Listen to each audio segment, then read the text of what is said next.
Zimbabwe's military says its actions do not amount to a takeover. It still refers to Robert Mugabe as the commander-in-chief of the country's defense forces. But practically speaking, Mr. Mugabe is not in charge if his forces can step in to usurp his authority. This is not a coup d'état in name, but it appears to be in action. The military takeover of the national broadcaster, the presence of troops on the streets and major access points, and even forced entry into the presidential palace are traits of a military takeover, at least as we have seen them in Africa. One thing that is lacking is that the constitution has not been suspended. The cementing of democracy across Africa has led to a general regional and continent-wide aversion to violent takeovers of government. Even in the past, coup stagers often promised a quick handover to civilian government through elections or a negotiated transition. So far in Zimbabwe, the military is not showing any intention of assuming a governing role. However, it has someone it would prefer to do that. Emmerson Mnangagwa, the recently sacked vice president, is held in high regard in Zimbabwean military circles. The polarizing Grace Mugabe. Mnangagwa, the crocodile who snapped back. How can you tell a coup is happening?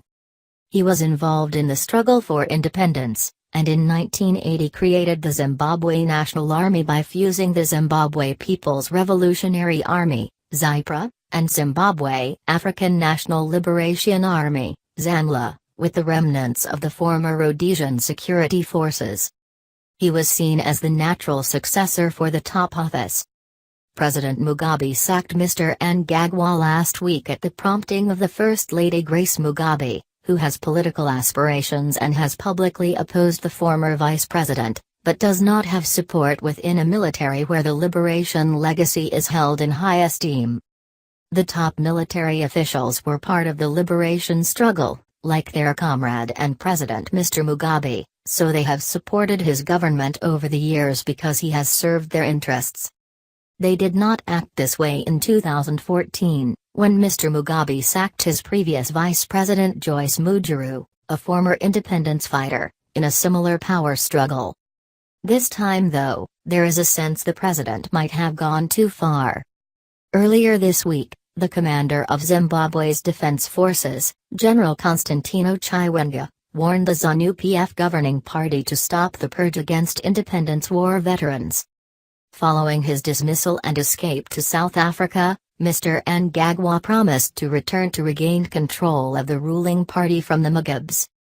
This suggested his confidence in the support he had from the military. So the next step would be to negotiate his return ahead of the party congress in December, where he could be affirmed as the president's successor.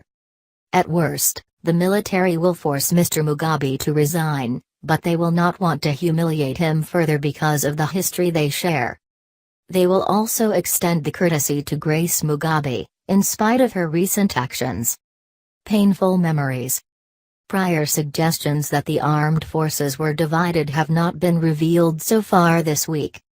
The rise of an opposing faction would probably be bloody, and not something Zimbabweans would like to see, regardless of how tough life has been in recent years.